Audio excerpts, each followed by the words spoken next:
je suis obligé d'abandonner mon projet de sub-9 sur Ironman. C'est très sûrement ce que je vous aurais dit si je n'avais pas fait ce que je vais vous expliquer dans cette vidéo. Comment faire pour se fixer des objectifs réalistes et comment faire en cours de route pour rectifier le tir quand on se rend compte qu'ils ne sont pas si réalistes que ça et qu'on va dans le mur. Ces questions, tout le monde se les pose. Alors, évidemment, ceux qui ont les yeux plus gros que le ventre se les posent un peu plus régulièrement que les autres, mais tout le monde se les pose. Et ce que je vais essayer de faire, c'est de vous expliquer comment, personnellement, j'y réponds. J'ai déjà utilisé quelques fois une théorie pour expliquer, selon moi, ce qui définit un objectif cohérent. On a une quantité de ressources limitées. Quand je parle de ressources, je parle de temps, d'énergie, de vigilance et de concentration. Et ces ressources, on les partage entre tous les domaines de notre vie, que ce soit pro, perso, l'entraînement évidemment et d'autres loisirs qu'on pourrait avoir. Le problème, c'est que quand on utilise trop de ressources dans l'un de ces domaines, il va nous en rester trop peu pour répondre aux besoins des autres. C'est pour ça qu'après une journée, vous savez, là, bien stressante, bien éprouvante, on s'est tous déjà fait détruire par une séance qui, sur le papier, n'était pas si difficile que ça. Donc la première étape avant même de se fixer un objectif, c'est de savoir quelles sont nos priorités. Ensuite, on quantifie les ressources que l'on a à disposition et enfin, en fonction de notre priorité et de nos ressources, on se fixe à ce moment-là un objectif. Si on ne le fait pas, ou si on se ment, ou si on occulte ce que va réellement demander un objectif, des fois c'est involontaire, on ne le sait pas, c'est à ce moment-là qu'on va dans le mur. Peut-être pas tout de suite, mais au bout de quelques mois par exemple. Allez, on a la théorie, prenons un exemple un petit peu concret maintenant, parlons un peu de moi. On est sur ma chaîne en même temps. Déjà, posons un petit peu le décor. Le sub-9, pour moi, c'est un objectif qui est gourmand. Pour vous, oui, ça vous paraît normal, ça vous paraît logique que j'y arrive parce que je vous l'ai bien vendu avec de la conviction. Vous me donnez sûrement plus de valeur que ce que je vaux, un peu à l'instar d'un effet Julien Lepers, mais version sportive du coup. Ah oui.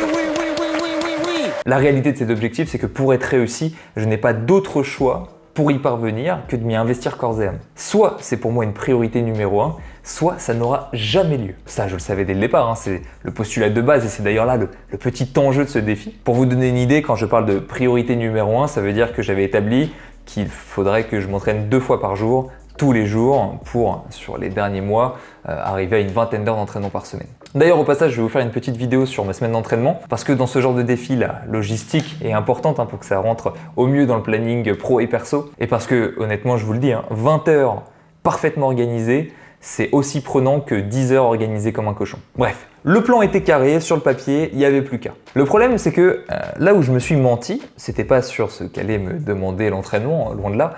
Par contre, c'était sur les ressources qu'il me resterait pour le reste. Entre la théorie et la pratique, il y a très souvent des petits recalculs qui sont à faire en cours de route et ça, vous vous en êtes sûrement rendu compte. Sur la chaîne YouTube, pour ceux qui sont là depuis un certain temps, vous aviez l'habitude d'avoir une vidéo par semaine, du moins le plus souvent possible.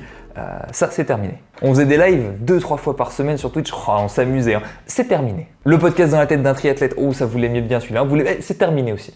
Bon, celui-là, c'est pas vraiment que de mon ressort, mais on va le mettre quand même dedans. Tous ces petits trucs-là, on pourrait penser que c'est de la négligence et que le samedi matin, je me réveille en mode « Oh merde, j'ai pas de vidéo ». Non, c'est pas vraiment comme ça que ça s'est passé. Quand les ressources se font rares, il faut choisir. Et choisir, c'est renoncer. Et c'est là qu'avoir ses priorités bien définies est important parce que ce qui est le moins prioritaire au moment présent, puisque les priorités évoluent avec le temps, ça saute. Il a fallu choisir. Et puis là, il n'y a pas 36 000 choix. Il y a le choix entre l'entraînement, la famille, le travail, à la fois l'entreprise personnelle et le campus, qui me permet de pratiquer le triathlon qui me coûte un bras. Et ensuite, toutes les activités bénévoles comme les lives et comme les vidéos sur YouTube. Et vous l'aurez compris, c'est tombé sur vous. Alors évidemment, les priorités bougent. Là, on parle jusqu'à Tallinn. Mais évidemment, je trouve ça dommage qu'à l'instant présent, les vidéos aient diminué. Parce que certes, c'est quasiment bénévole et extrêmement chronophage. Mais faire des vidéos, c'est aussi une passion. Et puis réussir à faire progresser humblement le monde de l'endurance, de l'entraînement en endurance, non pas en apportant des réponses, mais en posant les bonnes questions, il n'y a pas à dire, on s'amuse bien quand même.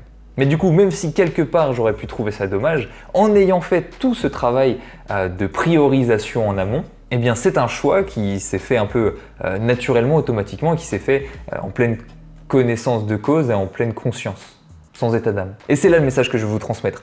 Je ne sais pas si j'ai été très précis, donc là on va vraiment synthétiser. Premièrement, j'aurais pu me plaindre de ne pas avoir les ressources suffisantes pour m'entraîner assez et dans un futur proche, puisque c'est dans 2 mois et demi, j'aurais pu me trouver tout un tas d'excuses sur pourquoi j'aurais échoué. Mais ayant fait de ma préparation ma priorité numéro 1, ici on n'est pas là pour se trouver des excuses. Que ce soit très clair entre nous, je suis à fond, et si je rate le Sub-9 heures, croyez-moi que dans mon esprit, il n'y aura aucun regret parce que j'aurais fait tout ce qui est en mon pouvoir pour essayer d'y arriver. Deuxièmement, et je pense que c'est le pire, j'aurais pu refuser de renoncer. Ce qui aurait amené soit à l'épuisement, soit à involontairement évidemment délaisser de plus en plus ma famille ou être de moins en moins productif au travail. Sur YouTube, il sait que je vais parler de lui dans cette vidéo. Vous avez eu le parfait exemple de Running Addict qui a refusé de renoncer trop longtemps.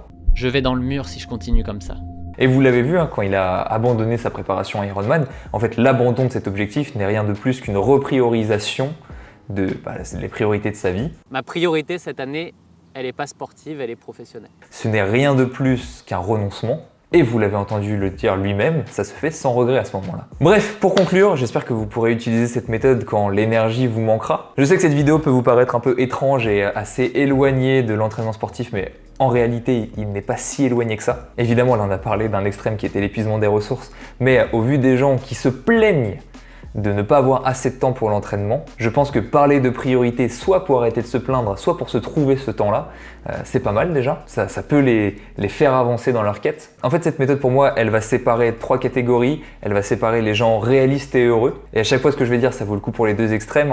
Soit je veux beaucoup m'entraîner, je trouve le temps, je suis heureux. Je veux beaucoup m'entraîner, mais je me rends compte que c'est pas ma priorité, je m'entraîne pas et je suis heureux aussi. À l'opposé, ceux qui se mentent et qui sont malheureux. Encore une fois, je veux beaucoup m'entraîner, mais j'ai pas le temps. Et je m'entraîne beaucoup, alors que le sport ne devrait pas être ma priorité numéro 1. Et enfin, ceux qui voudraient être ce qu'ils ne seront jamais, en cherchant des raccourcis, des méthodes miracles pour faire correspondre leurs ressources insuffisantes avec leur ambition démesurée. Une fois tout ça dit, dédramatisons un petit peu la situation, foncer dans le mur 1 ou 2 fois dans sa vie, ça fait pas de mal, tout du moins ça fait mal sur le coup, mais c'est très riche en apprentissage. N'oubliez pas non plus que les priorités changent avec le temps. Là je vous ai expliqué un peu comment j'ai dû moduler mes ressources jusqu'à Tallinn qui est dans 2 mois et demi. Donc d'ici Tallinn, je vais quand même essayer de vous régaler comme je peux. Si jamais vraiment je vous manque, il y a quelques vidéos qu'on a fait sur la chaîne du campus qui sortent 1 fois par mois il me semble. Comme c'est pas moi qui fais le montage, autant vous dire que ça fait gagner du temps. Bref, le plus important c'est de dire que après ces objectifs-là, les priorités changeront et je suis sûr qu'on retrouvera un rythme beaucoup plus régulier sur cette chaîne. Et on continuera, on reprendra de faire avancer le monde de l'endurance ensemble. Sur ce, entraînez-vous bien et on se dit à la prochaine. 1 semaine, 2 semaines, 3 semaines, qui sait ?